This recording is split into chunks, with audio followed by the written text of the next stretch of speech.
Sean todos muy bienvenidos a este tercer episodio de la segunda temporada del podcast de Mitos y Leyendas Argentinas.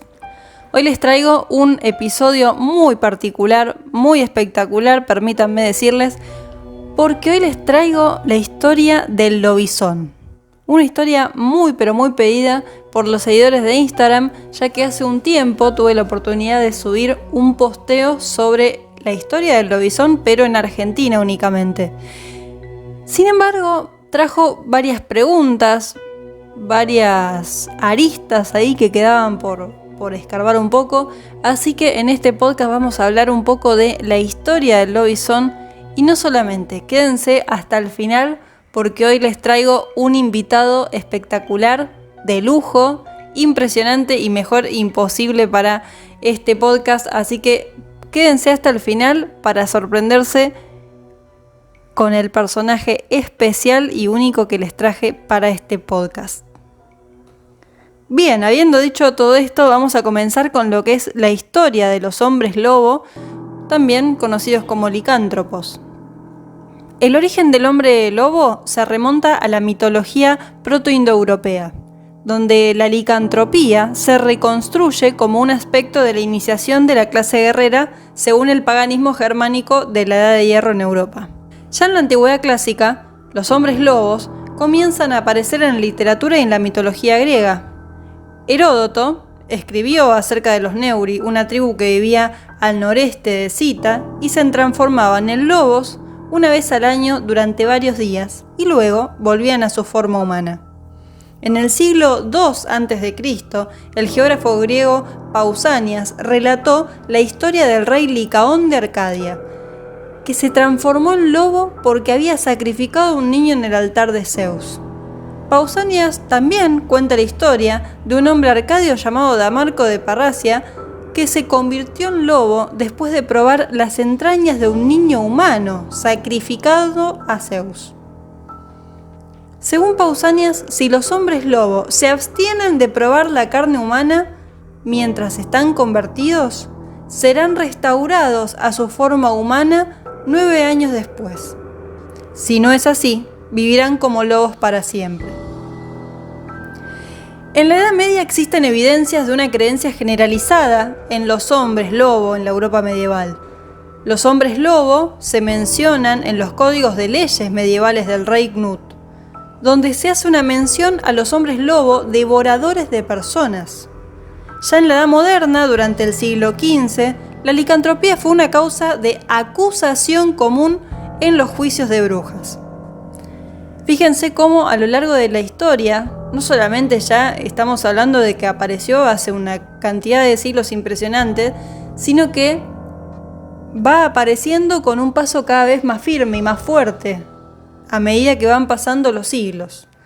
Ya a finales del siglo XVI y principios del siglo XVII se registró una especial atención a la licantropía como parte de las casas de brujas europeas. Se escribieron varios tratados sobre hombres lobo en Francia durante 1595 y 1615. Se avistaron hombres lobo en 1598 en Anjou y un hombre lobo adolescente fue condenado a cadena perpetua en Burdeos en 1603. Después de 1650, la creencia en la licantropía había desaparecido en su mayoría de Francia y se atribuyeron los informes de licantropía a un trastorno del cerebro, aunque continuaron informes continuos de extraordinarias bestias parecidas a lobos.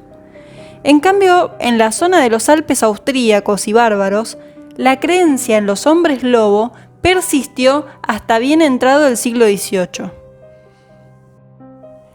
En 1853, al norte de España, en Galicia, Manuel Blanco Rosamanta fue el primer asesino en serie de España y el único caso de licantropía clínica registrado en España, y fue condenado a la pena capital por reconocer 9 de los 17 crímenes que se le achacaron.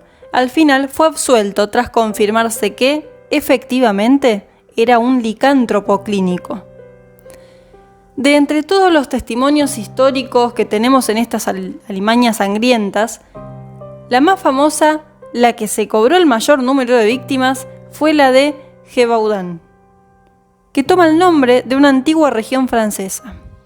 Cabezas cortadas, miembros desaparecidos, desgarros profundos, vaqueros, pastores, niños y mujeres principalmente, viajeros, ancianos en sus solitarias cabañas.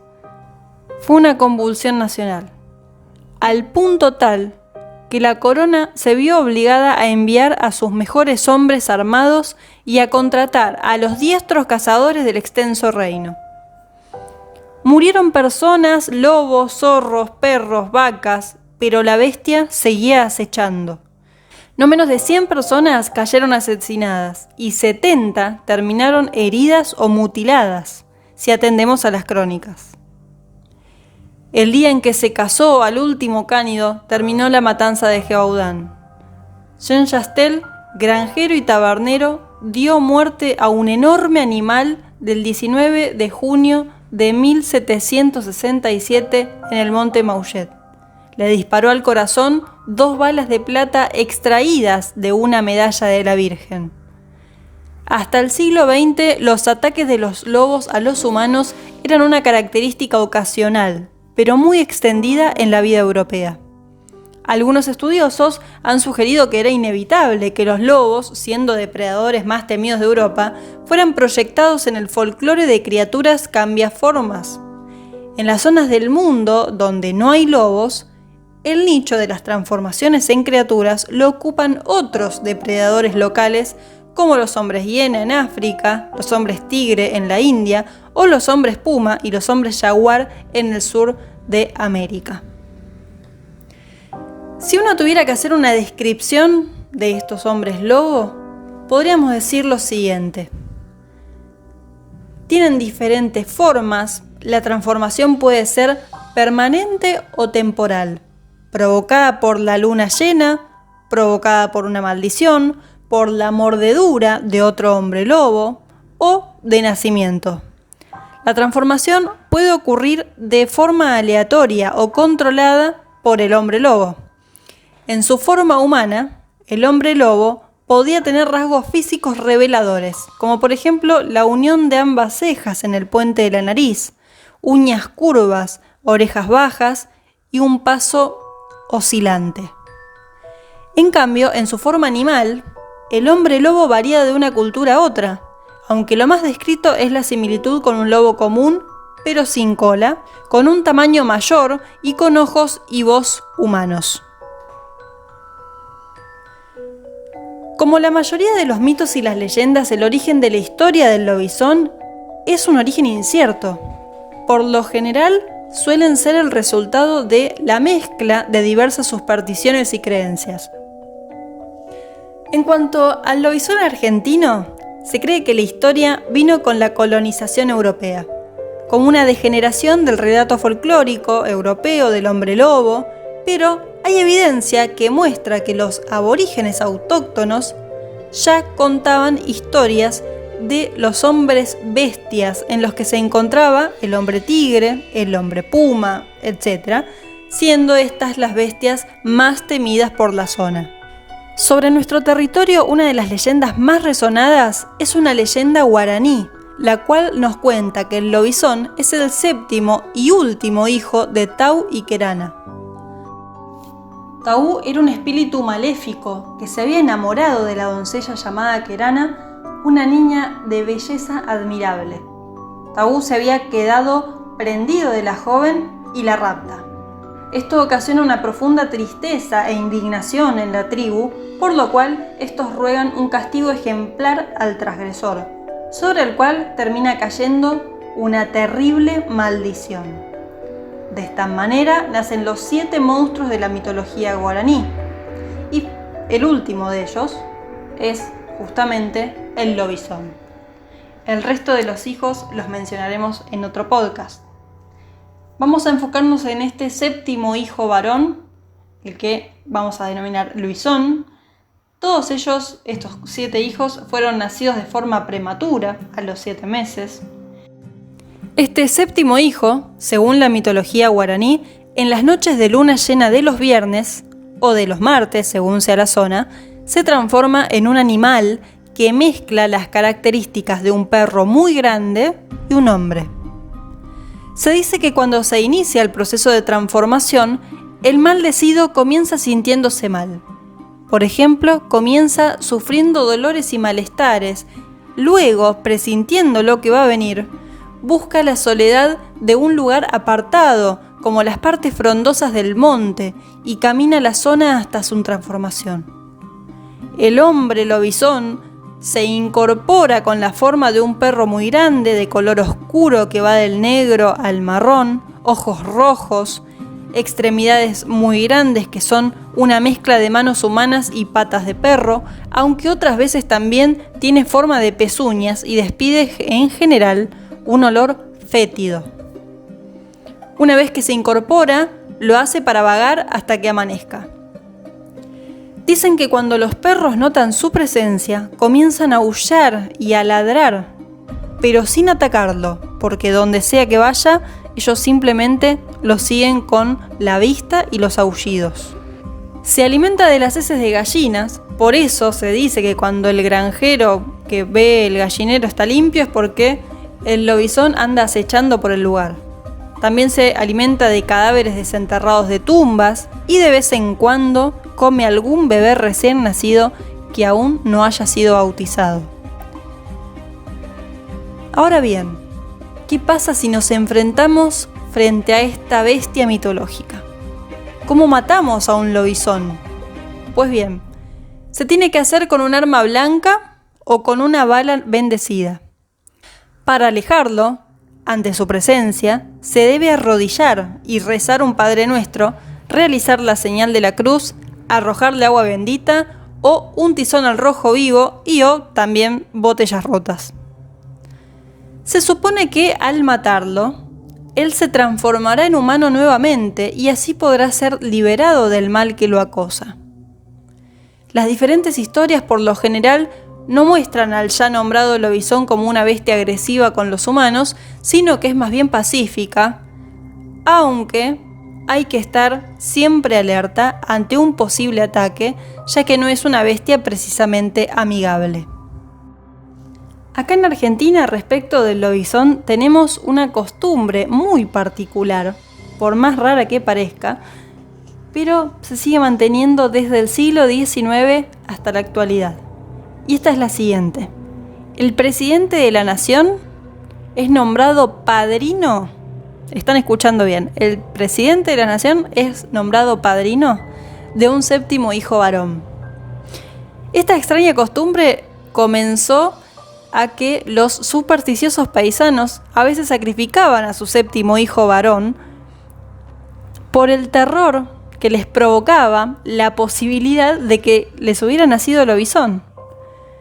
Si bien este padrinazgo se realizaba de modo informal, hasta el año 1907, se tienen registros de que en ese año se hizo el primer bautismo oficial, con el presidente de la nación como padrino.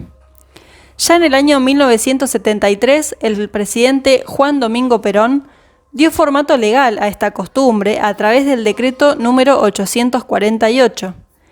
El decreto otorga además becas totales para estudios primarios y secundarios, a la vez aclara que este padrinazgo no crea derechos ni beneficios de naturaleza alguna en favor del ahijado ni de sus parientes.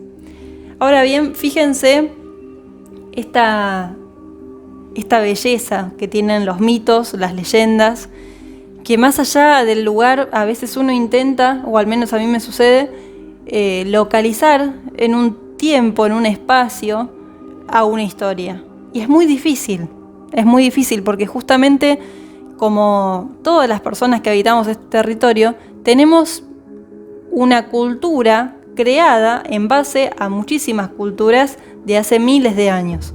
Por lo tanto, cuando uno intenta rastrear estas leyendas que muchas veces se van transmitiendo boca a boca más allá de los escritos, es imposible llegar a su origen y por lo tanto es imposible llegar a ese origen físico o espacial que uno esté intentando buscar. Por eso es que decidí hacer este podcast y no quedarme solamente con el origen o la historia del lobizón en Argentina, ya que va mucho más allá. Espero que les haya gustado, pero este podcast yo les prometí que teníamos un invitado muy especial. Él es investigador, escritor, guionista, ha colaborado en diarios y revistas, fue columnista en radio y televisión, ha publicado cuentos, novelas y ensayos. A su vez, recibió varios premios tanto por sus trabajos literarios como por sus guiones cinematográficos. Tenemos con nosotros nada más y nada menos que al gran Guillermo Barrantes. ¿Quién mejor que él, claro que sí, para contarles la leyenda urbana del lobizón de Versalles? Bueno, el mito urbano del lobizón de Versalles es muy interesante porque trae, ¿no?, un ser mítico que suele estar relacionado con el campo, ¿no? Con los mitos del interior, lo trae a la ciudad, lo convierte en urbano.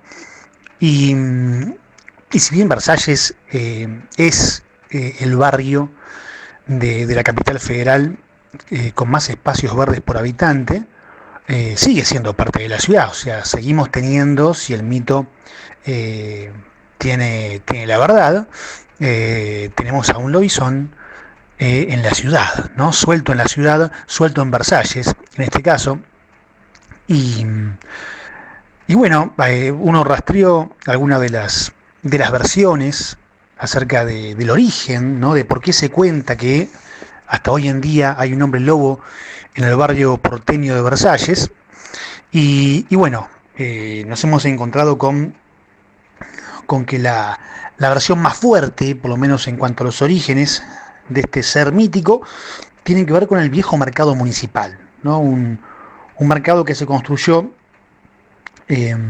allá por 1932, y bueno, sus materiales fueron traídos, esto sí, tiene toda la velocidad que puede tener un dato duro como este, ¿no?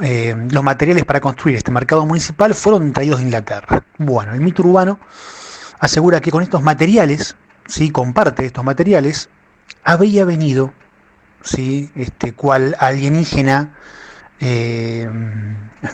subido a una nave espacial, ¿no?, y dejado en un lugar del cual no es natural. Bueno, habría venido un hombre lobo, un licántropo, un hombre lobo inglés, habría sido metido, o se habría metido por accidente junto con este encargue, ¿no?, con estos materiales que vinieron para el mercado. Y bueno, cuando fueron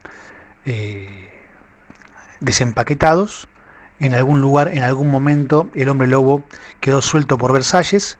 Y bueno, dicen que hasta hoy en día, o el mismo hombre lobo que vino con estos materiales de Inglaterra es el que asola las calles de Versalles, o tal vez sea otra generación de hombres lobos, ¿no? Malditos, generación de gente mordida, ¿no? Y el último maldito, el último mordido, estaría entonces vagando, según el mito, en las calles de Versalles. Hay otras versiones que también hablan de orígenes menos míticos, ¿no? menos sobrenaturales. Por ejemplo, se dice que en los años 50 se ve escapado un perro rabioso de una perrera, aparentemente de raza husky, ¿no? Y bueno, supuestamente tuvo en vilo a todo el barrio, estaba rabioso. Y bueno, en los años 50 uno puede imaginar que la raza husky no era tan popular como lo es ahora, así que este perro suelto, rabioso, de aspecto lobuno, justamente, podría haber tranquilamente dado origen a el hombre lobo, al lobizón de Versalles. También se dice que una de las pruebas de que este ser mítico existió se dieron en la filmación de la famosa película Esperando la carroza, ¿sí? Parte de sus imágenes se filmaron justamente en Versalles. Eso también es un dato duro, es un dato real. Y bueno, no falta quien busque justamente en la cinta, en la película original, en alguna escena, alguna figura, alguna sombra, alguna silueta fuera de foco que uno termina emparentando con esa criatura. Así que bueno, este es el mito urbano entonces del hombre lobo, del lobizón de Versalles, un mito que une lo campestre, el fogón, ¿sí? de las provincias con la ciudad. Espectacular, como siempre, Guillermo Barrantes. Como asidua lectora de sus libros y seguidora de sus contenidos, no solamente es un placer gigante escucharlo, sino que estoy enormemente agradecida por su participación en este podcast. Espero que hayan disfrutado de este episodio tan especial. Recuerden que nos pueden encontrar en Instagram, en Facebook, en YouTube, en Spotify y también en otras plataformas podcast. A quienes les haya sucedido algo, llamémosle extraño, lo invito a contactarme a través de los medios mencionados o por un correo electrónico a mitosyleyendas.ar@gmail.com para compartir con nosotros su experiencia. Ahora sí, me despido, no sin antes agradecerles por ser parte de Mitos y Leyendas Argentinas. Hasta el próximo podcast.